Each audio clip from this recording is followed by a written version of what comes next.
ప్రతి వారం మనం చెప్పుకుంటున్నటువంటి పాఠము అపోస్తలుల కార్యములు 3వ అధ్యాయము 21వ వచనం.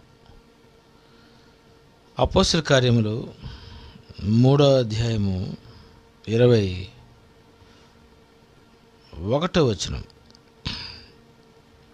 అన్నిటికీ కుదురుబాటు కాలములు వచ్చునని దేవుడు ఆది నుండి తన పరిశుద్ధ ప్రవక్తల నోట పలికించెను. అన్నిటికీ కుదురుబాటు కాలములు, అన్నిటికీ కుదురుబాటు కాలములు వచ్చునని. ప్రియమైన దేవుని పిల్లరా, అన్నిటికీ కుదురుబాటు కాలాలు, అన్నిటికీ.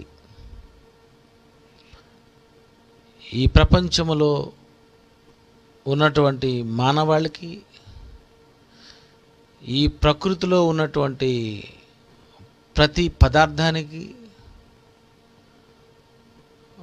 పాతాళలోకములో ఉన్నటువంటి ప్రేతలకు, పరదేశిలో ఉన్నటువంటి పరిశుద్ధులకు దేవుడు అన్నిటికీ కుదురుబాటు కాలాలు, అన్నిటినీ దేవుడు ఒక ప్రణాళిక ప్రకారంగా అన్నిటికీ కుదురుబాటు కాలాలు, కుదురుబాటు. ఈ మధ్యన మా కుర్రోడు కుదురుగా ఉన్నాడండి అంటారు. అంటే అంతవరకు బాగలేడు, కుదురు లేదు, చెప్పిన మాట వినడం లేదు, వాడు ఇంకా స్టడీ అవ్వలేదు. అప్పుడు ఉపయోగించిన పదమే కుదురుబాటు. ఇప్పుడు కుదురుగా ఉన్నాడండి అని. ఈ మానవాళి అందరినీ కూడా సరి చేయాలి, కుదురు చేయాలి. వీళ్ళందరికీ ఒక మార్గంలోనికి నడిపించాలి, వీళ్ళందరినీ భక్తి మార్గంలోనికి తరలించాలి, మనుషులందరినీ రక్షించాలి. నమ్మితే రక్షించాలి, నమ్మని వానికి శిక్షించాలి అని దేవుడు అన్నిటికీ కుదురుబాటు కాలాలు, అన్నిటికీ. ప్రియమైన దేవుని పిల్లరా, దేవుడు ఆయన సంకల్పములో, ఆయన ఆలోచనలో అన్నిటినీ దేవుడు కుదర్చాలి అని దేవుడు అనుకుంటున్నాడు. అది రోగం కానివ్వండి, అది వైరస్ కానివ్వండి, అది పాపము కానివ్వండి, అది దెయ్యం కానివ్వండి, అది ఏది కానివ్వండి, దేవుడు అన్నిటికీ కుదురుబాటు కాలములు అంటే అన్నిటినీ దేవుడు సరిచేయాలి. దేవుడు అందరినీ ఆయన మార్గంలోనికి నడిపించుకోవాలి అని దేవుడు అనుకుంటున్నాడు. ఆయన ఎలా కుదుర్చుకోవాలనుకున్నాడో, ఆయన ఎలా సరిచేయాలనుకున్నాడో, అది నిజంగా మొదటి శతాబ్దంలో అపోస్తలుల ద్వారా, మరి 3వ అధ్యాయం 21లో దేవుడు ఈ మాట సెలవిస్తున్నాడు. అన్నిటికీ కుదురుబాటు కాలములు వచ్చునని దేవుడు ఆది నుండి తన ప్రవక్తల నోట పలికించెను. ప్రారంభము నుండే ఆయన చెబుతున్నాడట, నేను అన్నిటినీ కుదర్చాలని అనుకుంటున్నాను. అన్నిటికీ కుదురుబాటు కాలములు వచ్చునని దేవుడు ఆది నుండి తన పరిశుద్ధ ప్రవక్తల నోట పలికించెను. అంతవరకు యేసు పరలోక నివాసి అయి ఉండుట ఆవశ్యకము. ఈ మనుషులందరినీ, ఈ ప్రకృతిలో ఉన్న ప్రతిదానిని, అన్నిటికీ కుదురుబాటు కాలములు రావాలి. అందరినీ నేను లెవెల్ చేయాలి అని దేవుడు అనుకున్నాడట. అంతవరకు యేసుక్రీస్తుని నువ్వు పరలోకంలో ఉండు నాన్న, నువ్వు పరలోకంలో ఉండు. ఈ మనుషులు ఎందుకు నన్ను నమ్మరు? ఈ మనుషులు దేవుణ్ణి ప్రకటిస్తుంటే ఎందుకు నా ప్రకటనలు వద్దంటున్నారు?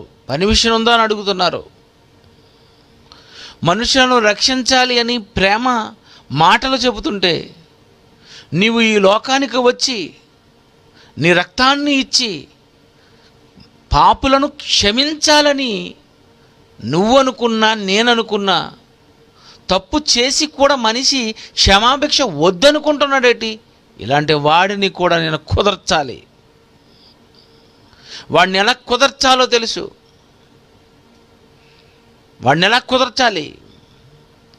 సునామీతో కుదర్చాలా? భూకంపాలతో కుదర్చాలా? తుఫానులతో కుదర్చాలా? వైరస్లతో కుదర్చాలా? రోగాలతో కుదర్చాలా? వీడిని ఏ విధంగా దారిలో పెట్టాలి అని దేవుడు అనుకుంటున్నాడు. అందుకే ఈరోజు ఈ కరోనా వైరస్, ఈ వైరస్ వెనుక ఉన్నటువంటి ఉద్దేశం ఏంటో తెలుసా? నిన్ను కుదర్చాలి. నీకెప్పటికైనా దేవుడు గుర్తు రావాలి. విశ్వం దానికదే పుట్టేసింది. నేను కష్టపడితేనే కదా నేను సంపాదించుకోగలను, దేవుడితో నాకేం పని అని నువ్వు అనుకుంటున్నావు కదా. అయితే ఇప్పుడు ఈ వైరస్ని ఎలా కుదురుస్తావు? అది నిన్ను కుదురుస్తుంది. అది నిన్ను సరిచేయడానికి వచ్చిన వైరస్ అది. నువ్వు దేవుని మాట వినడం లేదు, అందుకే అది వస్తుంది. అన్నిటికీ కుదురుబాటు కాలము. యావత్తు ప్రపంచాన్ని కుదర్చాలి అంటే పెద్ద పనేం కాదండి. నిన్ను యథార్థంగా దేవుణ్ణి తెలుసుకోమన్నాడు, పరిశీలించి తెలుసుకోనన్నాడు, రుచి చూచి తెలుసుకోమన్నాడు. వాక్యం ప్రకటించి విని విశ్వసించండి, నమ్మి రక్షణ పొందండి. ఇంత చక్కగా నేను మిమ్మల్ని దారిలో పెట్టాలని, నా మాట వినాలని మీరు అనుకుంటున్నప్పుడు మీరు వినరు. వినలేని మిమ్మల్ని నేను ఎలా కుదుర్చుకోవాలో అందుకే నేను ఏర్పాటు చేశాను. ఏంటో తెలుసా? అన్నిటికీ కుదురుబాటు కాలాలు. మొదటి శతాబ్దము నుండి ఈ యావత్తు ప్రపంచాన్ని ఎలా సరిచేయాలి, నా మాట వినని వాడిని ఎలా నేను మట్టిలో కలిపేయాలి, మనుషులకు అందరికీ ఎలా బుద్ధి చెప్పాలి, నేను ఉన్నాను అని వాళ్ళకి ఎలా తెలియజేయాలి అని దేవుడు అన్నిటికీ కుదురుబాటు కాలాలు దేవుడు ఏర్పాటు చేశాడట. అంతవరకు యేసుక్రీస్తుని అంటున్నాడు, నాయన నువ్వు పరలోక నివాసి అయినట ఆవశ్యకము. నువ్వు ఇక్కడ ఉండు, నేను వాళ్ళందరిని ఎలా సరిచేస్తాను, నేను వాళ్ళందరికీ ఎలా బుద్ధి చెప్తాను, నేను వాళ్ళందరికీ ఎలా నా మనసును చెప్పుకుంటాను, నేను వాళ్ళందరికీ నా వార్తలు అందించడానికి సువార్థికులను నేను ఎలా ఏర్పాటు చేసుకుంటాను. ఇలా దేవుడు ఈ యావత్తు ప్రపంచాన్ని సరిచేయడానికి, కుదర్చడానికే ఎదురు చూస్తున్నాడు. అందుకే మోషే ఇట్లనను, ప్రభు అయిన దేవుడు నా వంటి ఒక ప్రవక్తను మీ సహోదరులో మీ కొరకు పుట్టించును. వీళ్ళందరినీ కుదర్చాలి అంటే నా వంటి ఒక ప్రవక్త రావాలి. మోషే లాంటి సాత్వికమైన, ఇల్లంతటిలో నమ్మకమైనటువంటి నా వంటి ఒక ప్రవక్తను నేను ఇశ్రాయేలీలను ఎలాగైతే నడిపించానో, ఇశ్రాయేలీల్ని ఎలాగైతే బానిసత్వం నుండి విడిపించానో, అలాగే ఈ పాపములో నుండి, ఈ పాపం అనే కాడి క్రింద నుండి, ఈ లోకములో నుండి వీళ్లను కాపాడడానికి, రక్షించడానికి నేను ఒక అతన్ని పుట్టిస్తాను. నా వంటి ఒక ప్రవక్తను మీ సహోదరుల్లో మీ కొరకు పుట్టించును. ఆయన మీతో ఏమి చెప్పినను అన్ని విషయములలో మీరు ఆయన మాట వినవలెను. దేవుడు చెబుతున్నాడు, యావత్తు ప్రపంచాన్ని ఎలా కుదర్చాలో, ఎలా సరిచేయాలో నేను ఏర్పాటు చేసుకున్నాను. ఒక ప్రవక్తను పంపిస్తాను. అతడు యేసుక్రీస్తు వారు. ఆ యేసుని ఈ లోకానికి పంపించి యేసు ద్వారా యావత్తు ప్రపంచాన్ని కుదర్చాలనుకుంటున్నాను నేను. అన్నిటికీ కుదురుబాటు కాలాలు, అన్నిటికీ, దయ్యానికి, మనిషికి, ప్రకృతికి, సమస్తాన్ని నేను లెవెల్ చేయాలని అనుకుంటున్నాను. అన్నిటికీ కుదురుబాటు కాలాలు. యేసుక్రీస్తు ద్వారా నేను ఈ కార్యక్రమాన్ని ఏర్పాటు చేయాలని నేను అనుకున్నాను. అది ఎలా నేను సరిచేస్తానంటే 23, ఆ ప్రవక్త మాట విననివాడు, యేసు మాట ఎవరైతే వినరో, యేసు వార్త ఎవరైతే వినరో, యేసు మాటలు ఎవరు వినరో, ఎవరైతే ఈ వాక్యాన్ని అంగీకరించారో, అడ్డుకుంటారో, ఆ ప్రవక్త మాట విననివాడు ప్రజలలో ఉండకుండా సర్వనాశనమగును. కుదురుస్తాను. నమ్మి బాప్తిస్మము పొందితే రక్షిస్తాను, నమ్మని వానికి కుదురుస్తాను. అన్నిటికీ కుదురుబాటు కాలాలు. ప్రియమైన దేవుని పిల్లరా, దేవుని నిర్ణయం. యేసు ద్వారా లోకానికి రక్షణ. యేసు ద్వారా మనుషులందరినీ సరిచేయాలనుకుంటున్నాడు.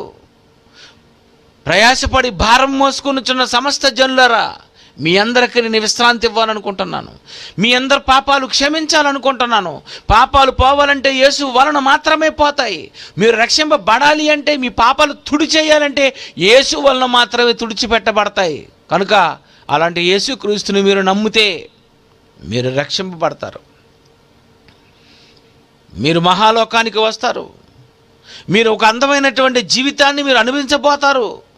ఒకవేళ ఆ ప్రవక్త మాట కానీ మీరు వినలేదు, యేసు మాట వినలేదు, యేసు మాట ఎవడైతే వినడో, యేసు మాట వినకుండా నేనే రక్షకుడినని ఎవడైతే ఏ దేశంలో ప్రకటించుకుంటాడో వాడి ప్రజలు, ఆ ప్రవక్త మాట వినని వాడు ప్రజలలో ఉండకుండా సర్వనాశనమగును. సర్వనాశనం. యేసు మాట వినలేదా సర్వనాశనం. ఆంధ్రాలో వినలేదా సర్వనాశనం. ఇటలీలో వినలేదా సర్వనాశనం. చైనాలో వినలేదా సర్వనాశనం.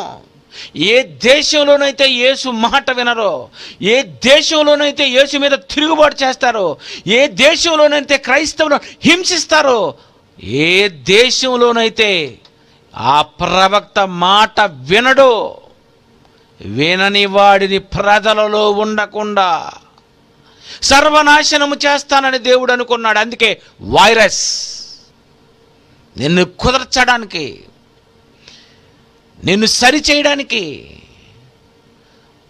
తన ప్రజలను దేవుడు కాపాడుకోవాలని, ఆయన మాట వినాలి అని దేవుడు అనుకున్నాడు.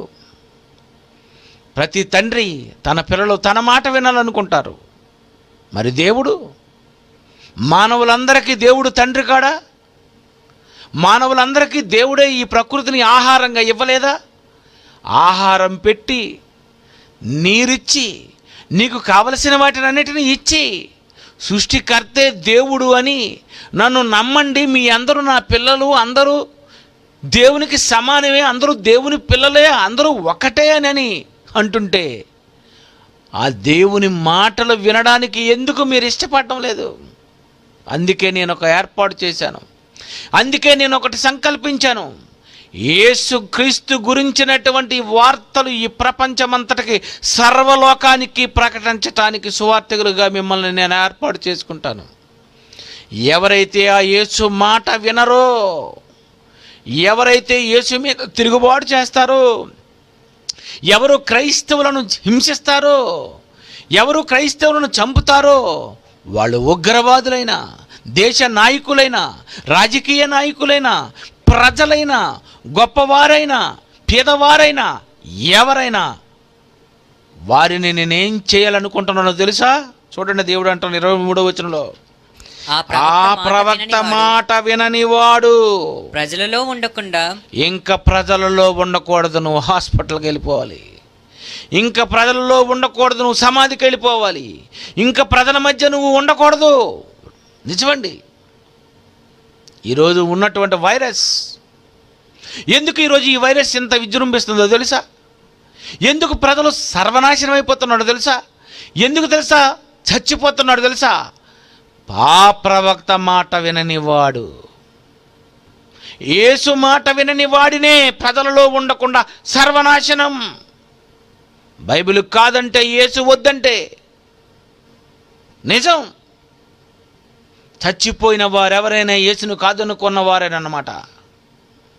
ఈ వ్యాధి వచ్చి చచ్చిపోతున్నారు అంటే మీకు అర్థమైపోవాలహా, భక్తి లేదన్నమాట, యేసును వద్దనుకున్నాడన్నమాట, ఆరాధన మానేశాడన్నమాట, దేవుని కొరకు బ్రతకడం మానేశాడన్నమాట, దేవుని గురించి తన కుటుంబాన్ని తీసుకొని వెళ్ళడం మానేశాడనమాట. అందుకే ప్రజల్లో ఉండకుండా సర్వనాశనం అయిపోతుంటారు. అది ఎందుకు సర్వనాశనం అయిపోతారు? ఎందుకు చచ్చిపోతుంటారు? ఎందుకు ప్రమాదాలు జరుగుతుంటాయి? ఎందుకు రోగాలు వస్తాయి? ఎందుకు భూకంపాలు వస్తాయి? ఎందుకు సునామీలు వస్తాయి? ఎందుకు అసలు ప్రజలు నాశనం అయిపోతారు అంటే కుదురుబాటు కాలాలు కుదర్చాలి. దేవుడికి నీకు కుదురుబాటు కావాలి.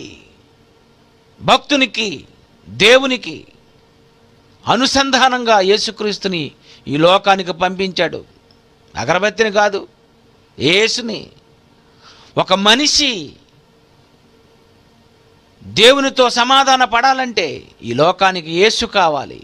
యేసు ద్వారానే నీకు దేవునితో సంధి కుదరాలి. యేసు ద్వారానే నువ్వు పరలోకానికి చేరాలి. యేసు ద్వారానే ఎందుకు నువ్వు రావాలంటే నువ్వు పాపివి గనుక, నీలో పాపం ఉన్నది కనుక ఆ పాపము తీయాలి అంటే యేసు రావాలి కనుక, యేసు వలనే నీకు పరలోక ప్రాప్తి ఉంది కనుక, అలాంటి యేసుని నిన్ను నమ్మించడం కోసం, నువ్వు అంగీకరించడం కోసం, నీకు తెలియాలని ఈ లోకానికే శకపురుషునిగా యేసును గుర్తిస్తే, అలాంటి యేసును ప్రకటిస్తుంటే ఆ యేసును నమ్మవా? నువ్వు అంగీకరించవా? ఆ ప్రవక్త మాట విననివాడు. ఆ ప్రవక్త మాట వినవా? యేసు మాట వినవా? బైబిల్లో మాటలు వినవా? క్రైస్తవులు మాటలు వినరా? అయితే ఈ మాటలు వినని వాడిని ఎలా చెయ్యాలో నాకు తెలుసు. నువ్వు సువార్తకు వెళ్ళినప్పుడు ఇక్కడ సువార్త ప్రకటించడానికి పర్మిషన్ ఉందా? ఇక్కడ రావద్దు అని అనుకుంటే పాదాల ధూళి వెళ్ళిపోండి, అంతే, ధూళి వెళ్ళిపోండి. ఆ ప్రవక్త మాట వినని వాడిని ప్రజలలో ఉండకుండా, వాళ్ళ కుటుంబంలో ఉండకుండా రప్పిస్తాను, కరోనాను పంపిస్తాను. 5 రోజులు 10 రోజులు ఉంటాడు, దగ్గుకోను తుమ్ముకోను, ఇంకా లాభం లేదనుకొని బయటకు వచ్చేస్తాడు. అంతే, ప్రజలలో ఉండకుండా సర్వనాశనం. మంచం మీద 10 రోజులు 20 రోజులు బాధపడి శ్వాస అందక నువ్వు బ్రతకలేక చచ్చిపోతావు. చావు కేకది. ప్రజలలో ఉండకుండా సర్వనాశనం అయిపోతావు. బైబిల్ అండి, బైబిల్లో ఉన్న మాటలు. యేసే లేకుంటే, యేసును నువ్వు వద్దంటే, యేసు మాటలే ప్రకటించొద్దంటే, యేసును అడ్డుకుంటే, క్రైస్తవ్యాన్ని అంతం చెయ్యాలని అనుకుంటే నిన్ను దేవుడు విడిచిపెట్టడు. దేవుని ప్రజలతో నువ్వు పెట్టుకోకూడదు. యేసు జోలికి రావద్దు. డైరెక్టర్ గారు అంటుంటారు, యేసు జోలికి రావద్దు. వస్తే నీకు ఈ రిఫరెన్స్ మర్చిపోకూడదు. అపోస్తలుల కార్యాలు 3వ అధ్యాయం 21, 23. యేసు జోలికి రాకండి. యేసు జోలికి వచ్చారు, యేసు మాట వినలేదు, అందుకే జరుగుతున్నవి. అందుకే సర్వనాశనం, మొత్తం అంతా చంపేస్తాను అంటున్నాడు దేవుడు. సర్వం, యావత్ అన్ని దేశాల్లో ఉన్న ప్రజలను పిట్టల కింద లేపేస్తాను, చంపేస్తాను అంటున్నాడు. కుదురుస్తాను. వాడిని ఎలా కుదర్చాలో నాకు తెలుసు. వాడు హేతువాదట, వాడు నాస్తికుడట, వాడు దేవుడిని నమ్మనంటాడట. దేవుణ్ణి నమ్మననే వాడిన హేతువాదినైనా, నాస్తికుడినైనా, ఎవడినైనా నేను వాడిని ఎలాగ లెవెల్ చేయాలో, ఎలా కుదర్చాలో నాకు తెలుసు. అయినా నేను అవకాశం ఇస్తున్నాను. 1 సంవత్సరం, 2వ సంవత్సరం, 3వ సంవత్సరం, 3 సంవత్సరాలుగా అంజూరు చెట్టును చూస్తున్నాను. ఏం లేదు, కుదర్చేయాలనుకున్నాను. అయినా ఇంకో 1 ఇయర్. చెట్టుకు 3 సంవత్సరాలు అయితే మనిషికి ఎన్ని సంవత్సరాలు? 20, 30, 40, 50, 60, 70, 96 సంవత్సరాలైనా, 76 సంవత్సరాలైనా మారవా నువ్వు? మారకపోతే నిన్నెలా కుదర్చాలో నాకు తెలుసు. నువ్వు ప్రార్థనకు రావా? నిన్నెలా కుదర్చాలో నాకు తెలుసు. నువ్వు దేవునికి ఇవ్వా? నిన్నెలా కుదర్చాలో నాకు తెలుసు. నువ్వు దేవుని పనికి ఆటంకపరచాలనుకున్నా నిన్నెలా కుదర్చాలో తెలుసు. దేవుని సేవకుణ్ణి నిలబెట్టాలి, జైలుగా పంపించాలనుకుంటున్నావా? అయితే నిన్నెలా కుదర్చాలో నాకు తెలుసు, నిన్నెలా సరిచేయాలో తెలుసు. క్రైస్తవ్యం జోలికి వస్తే ప్రపంచం సర్వనాశనం అయిపోద్ది. యేసు జోలికి వచ్చారా? ఎవడు మిగలడు, ఎవడు. ఎలా కుదర్చాలో దేవునికి తెలుసు. పగ తీర్చుకున్నట్టు ఆయన పని, నా పని కాదు. నేను శత్రువునైనా క్షమిస్తాను, నేను ఎవరినైనా క్షమిస్తాను, నన్ను అన్నవాడినైనా నేను క్షమిస్తాను.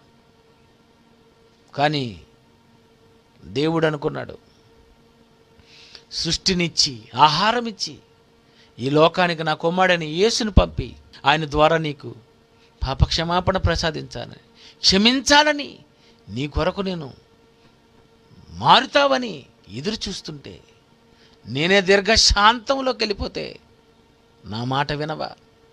అయితే నిన్ను సరిచేయడానికి virus 1, virus 2, virus 3, virus 4, virus 5, 6, 7, 8, 9, 10, ఇంకా 11, 12, 13, 66 తెగుళ్ళు, 7 తెగుళ్ళు, గొప్ప తెగుళ్ళు. ఇవన్నీ ఎందుకు వస్తున్నాయో తెలుసా? ప్రవక్త మాట వినని వాడిని సర్వనాశనం చేయడం కోసం వస్తున్నాయి ఇవన్నీ.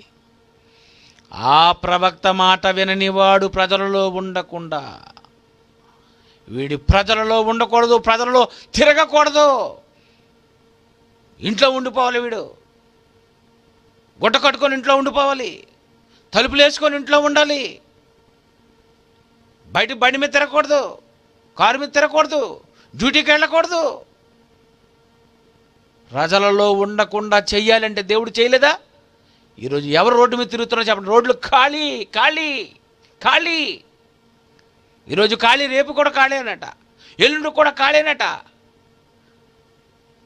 ఎన్ని రోజులు తెగుళ్ళు, ఎన్ని రోజులు నిన్ను ఆపాలి? నిన్ను ఆపగలడు, నిన్ను చంపగలడు. నిజ దేవుడెవరో గుర్తించవలసిన బాధ్యత నీ మీద ఉంది. సృష్టిని సృష్టించిన సృష్టికర్త ఎవరో తెలుసుకోవలసిన అవసరత నీకుంది. సృష్టిని కలిగించిన దేవుడు ఎవరో తెలుసుకోవాలి. ఆ దేవుడు రాసిన గ్రంథమేదో గుర్తుపట్టాలి నువ్వు. అలాంటి గ్రంథము బైబిల్. అలాంటి బైబిల్లో దేవుడు రాశాడు ఈ ప్రపంచానికి చెప్పమని. యేసు మాట వినని వాడే నాశనం అయిపోతాడు. ఆయన మాట వింటేనే నువ్వు బాగుపడతావు, ఆయన మాట వింటేనే నువ్వు రక్షింపబడతావు, ఆయన మాట వింటేనే నువ్వు, నీ కుటుంబము హాయిగా ఉంటారు. ఆయన మాట వినేవాడువేనా? అయితే నీకు ప్రాబ్లం లేదు. ఆయన మాట పాటిస్తున్నావా? అయితే నీకు ప్రాబ్లం లేదు. ఆయన కొరకే బ్రతుకుతున్నావా? అయితే నీకు ప్రాబ్లం లేదు. నీకెందుకు భయం? ఆయన మాట వినకపోతే కదా, ఈ మాటలు వినకపోతేనే కదా. ఈరోజు చాలామంది ఆయన మాట ఎవరు వింటున్నారో చెప్పండి. ఆదివారమే గుడికి వస్తారు, మిగిలిన శనివారం రారు. ఆదివారమే గుడికి వస్తారు, మిగిలినటువంటి సభలకు రారు. ఆదివారమే గుడికి వస్తారు ఖాళీ ఉందని. ఇలాంటి వాళ్ళు కూడా సర్వనాశనం అయిపోతారు. యేసు మాట వినడానికి రావాలని మాట. ఆయన మాట విననివాడు ఆదివారము, ఆయన మాట విన్నవాడు శనివారము, ఆయన మాట విన్నవాడు శుక్రవారము, ఆయన మాట విన్నవాడు సోమవారము. ఆయన మాట విననివాడు, యేసు వద్దనుకున్నవాడు, ఆయన మాట విననివాడు ఎవరు? నువ్వా? అన్యజనుడా? ఎవరైనా సరే, అది క్రైస్తవుడైనా సరే. ఈరోజు క్రైస్తవులకు ఆరాధన లేదు, ఈ క్రైస్తవులకు భక్తి లేదు, ఈరోజు క్రైస్తవులు దేవుని మాట వినడం లేదు, ఈరోజు క్రైస్తవులు నేర్చుకోవడం లేదు, ఈరోజు క్రైస్తవులు వాక్యం రాసుకోవడం లేదు. ఆ ప్రవక్త మాట విననివాడు, ఇది ఆయన మాటలే. ఆ మాటలు నువ్వు వినడం లేదు. వినని నిన్నేం చేయాలి? అందుకే యావత్తు ప్రపంచాన్ని సర్వనాశనం అయిపోవడానికి కుదిర్చాడు. కుదురుబాటు కాలాలు ఇవన్నీ కుదిర్చాడు. నెల కుదిర్చాలో, నిన్ను నెల సరిచేయాలో తెలీదా దేవుడికి? ఈ భూమి మీద మనిషికి తెలియదేమో నిన్ను సరిచేయడం. దేవుడు పట్టుకున్నాడంటే ఒకేసారి అందరూ మారు మనసు పొందాలి. రాజని సింహాసనము దిగి గోను పట్ట కట్టుకొని దేవుణ్ణి ప్రార్థించాలి. ప్రియమైన దేవుని పిల్లారా, ఎందుకు యావత్తు ప్రపంచం ఇలాగుంది? ఎందుకు ఇలాగ అయిపోయింది? దేవునికి కోపం వచ్చింది. దేవునికి నీ మీద కోపం వచ్చింది. నీ చేష్టలు బాలేవు, నీ ప్రవర్తన బాలేదు, నిజ దేవుణ్ణి ధిక్కరిస్తున్నావు నువ్వు. అందుకే దేవుడు కోపం వచ్చింది. దేవుని కోపం వస్తే ఎలా ఉంటుంది? నోవాహు కాలంలో జలప్రళయంలో సర్వనాశనం చేసి పడేశాడు. సర్వనాశనం, జంతువుల్ని మొత్తం అన్నిటినీ, పక్షుల్ని, ఎన్ని జీవరాశులను, యావత్తు జీవరాశిని లేపడేశాడు. వాడలో ఉన్నవే మిగిలినవి ఎన్ని జీవరాశులు పోయాయి ఆ రోజు చెప్పండి? దేవుడు కలిగించిన జీవరాశిని సర్వనాశనం చేసి పడేశాడు. ప్రియమైన దేవుని పిల్లారా, ఎందుకింత కోపం వచ్చింది? ఈ కోపాన్ని ఆపాలంటే, ఈ వైరస్ పోవాలి అంటే నువ్వు దేవుని శాంతి చేయి, సమాధానపడు, దేవుని వేడుకో, దేవుణ్ణి అడుగు. దేవుణ్ణి అడిగితే ఆయన ఎలా కరిగిపోతాడు? దేవుణ్ణి అడిగితే ఆయన ఎలా స్పందిస్తాడు? దేవుణ్ణి అడగడం మానేసి శాస్త్రవేత్తలు కాలు పట్టుకుంటావా? దేవుణ్ణి అడగడం మానేసి నువ్వు ఇక్కడ ఏం చేసినా కుదరదయ్యా, కుదరదు. దేవుణ్ణి వేడుకో. ఇప్పుడు దేవుడు ఎలా ఉంటాడో తెలుసా? జలప్రళయం తర్వాత నోవాహు బలిచ్చాడట. ఆదికాండము బలిచ్చాడట. దేవుడు అప్పుడు అనుకున్నాడట, అయితే నన్ను శాంతిపరిచావు, నా మనసు తెలుసుకున్నావు, నాకు నువ్వు బలిచ్చావు. 8వ అధ్యాయం ఆదికాండము 20వ వచనము. ఆదికాండం 8:20. అప్పుడు నోవాహు యెహోవాకు బలిపీఠము కట్టి పవిత్ర పశువులన్నిటిలో పవిత్ర పక్షులన్నిటిలోను కొన్ని తీసుకొని ఆ పీఠము మీద దహన బలి అర్పించెను. అప్పుడు యెహోవా ఇంపైన సువాసన ఆగ్రహించి ఇక మీదట నరులను బట్టి భూమిని మరలా శపించను. ఎందుకనగా నరుల హృదయాలోచన వారి బాల్యం నుండి చెడ్డది. ఏంటండి, ఒక మనిషి బలిచ్చేసరికి దేవుడేంటి అలాగైపోయాడు? ఒక మనిషి ఉపవాసం ఉండేసరికి, యోనా కాలంలో ఎన్ని రోజులు ఉపవాసం ఉన్నారు? 40 రోజులు అనుకుంటాను ఉపవాసం. అంతే. ఆ పట్టణాన్ని నాశనం అనుకున్నటువంటి దేవుడు తన నిర్ణయం మార్చుకున్నాడు. పోనీలే వదిలేస్తాననుకున్నాడు. నువ్వు అలా మార్చుకోగలవా? నువ్వు అలా దేవుణ్ణి వేడుకోగలవా? యోనా గ్రంథము 3వ అధ్యాయము 10వ వచనము. యోనా 3:10. ఈ నినివే వారు తమ చెడు నడతలను మానుకొనగా వారు చేయుచున్న క్రియలను దేవుడు చూచి పశ్చాత్తాప్తుడై వారికి చేయుదునని తన మాట ఇచ్చిన కీడు చేయక మానెను. కరోనా నీ దగ్గరికి వచ్చేస్తున్నా, దేవుడు నిర్ణయించిన అది నీ దగ్గర రావాలనుకున్నా, అది వచ్చేస్తున్నా, నువ్వు వేడుకున్నావంటే నీ దగ్గరకు అది రాదు. ట్రై చేసి చూడు. దేవుడిని వేడుకో, దేవుడిని నమ్ముకో. దేవుడు కోపం వచ్చిందని తెలుసుకో, దేవుని వల్లనే జరుగుతుందని తెలుసుకో. సమస్తమును దేవుని వల్లనే. అందుకే ఈ ప్రకటనలు, అందుకే సువార్తలు, అందుకే వాక్యాలు. మనుషులను కుదర్చాలని దేవుడు అనుకున్నాడు. అన్నిటికీ కుదురుబాటు కాలములు. అందుకే దేవుడు మనుషులను కుదర్చడానికే ఇవన్నీ కూడా యావత్తు ప్రపంచంలో జరుగుతూ వస్తూ ఉంటాయి. ఇది బైబిల్ చెప్పిన, దేవుడు చెప్పిన నిజం, ఇది సత్యం. ఇది రాశాడు దేవుడు బైబిల్లో. ఆ ప్రవక్త మాట విననివాడు ప్రజలలో ఉండకుండా సర్వనాశనమగును. సర్వనాశనం. కనుక ప్రియమైన దేవుని పిల్లరా, యేసు మాట వినకపోతే యావత్తు ప్రపంచానికి చాలా ప్రమాదం. యేసు మాట వినకపోతే, బైబిల్ బోధిస్తున్నప్పుడు ఆ మాటలు నువ్వు వినలేదో నీకే ప్రమాదం. అందుకే వెళ్ళండి, వద్దంటే వెనక్కి రండి మిమ్మల్ని కాదనుకుంటే మిమ్మల్ని చూశారు కనుక అడ్డుకోవాలనుకున్నారు. ఇప్పుడు వైరస్ను పంపుతాను. అడ్డుకుంటారు? నువ్వు ముక్కు గుడ్డ కట్టుకున్నా, దోమతెరలో దూరిపోయినా, ఆయన చంపాలనుకొని ఆయన టార్గెట్ చేస్తే అయిపోతావు. ఆయన టార్గెట్ అయిపోతావు. నిన్ను చంపాలని ఆయన నిర్ణయించిన తర్వాత ఎవరు అది ఆపలేరు.